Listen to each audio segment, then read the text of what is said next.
It's to Bloomberg's Tyler Kendall, who is live at the White House, that we turn to for those details. So, Tyler, obviously there's a number of things here based on our reporting. How likely is the administration to acquiesce to what China wants?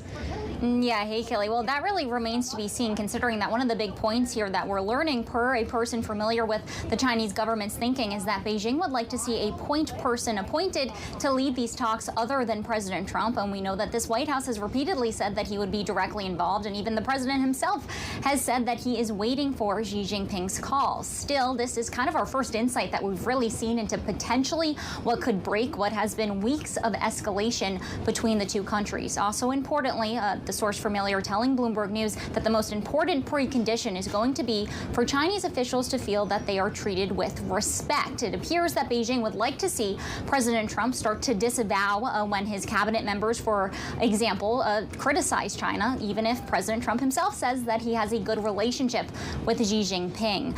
So far, we have to see where this goes, because we do know that the White House would like China to ultimately reach out directly. And we should say that that tactic has helped expedite negotiations in some cases. Take today, for example. Japan is here with negotiators in Washington, and Japan was one of those countries that did reach out directly to President Trump with a phone call between the Prime Minister and the White House. And officials have repeatedly pointed us to the fact that Japan would get priority status because they felt that they reached out very quickly to negotiate. And while we talk about who is talking and who's not talking, we have to always keep in mind, of course, Japan, but also those other countries like South Korea and Vietnam, geographically close to China, that this White House seems to be prioritizing in calls as Xi Jinping completes his own tour of Southeast Asia countries as he tries to talk to those leaders directly to shore up his support.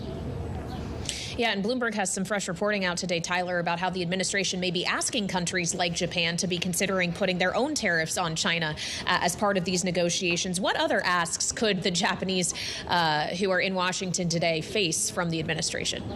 Right, and that reporting is particularly interesting because Bloomberg News had actually reported that a few months ago. Remember when those Mexico tariff talks were underway, that the U.S. had been pressuring Mexico to lift its own tariffs against China. So this does appear to be a repeat of a potential strategy here by the administration, as we've heard Scott Bessent, for example, say that he would like to see a coalition form together, and then they could tackle ultimately what happens there with China. It remains to be seen exactly what's going to be put on the table when it comes to these talks with Japan. President Trump, of course, saying in his Truth Social post that they'll be talking about trade imbalances as well as American military support. As you well know, all of these talks are going well beyond just those tariff barriers. We could keep in mind that Japan has already pledged, for example, that it would boost U.S. LNG imports into the country. So perhaps that could be one of the factors here on the table as we wait to learn more. But one thing that we do know, Kaylee, President Trump says he's going to be directly involved in these talks today, even though they're not at the leader level. He's going to appear alongside his Commerce Secretary, Howard Lutnick, and Treasury Secretary, Scott Bessent.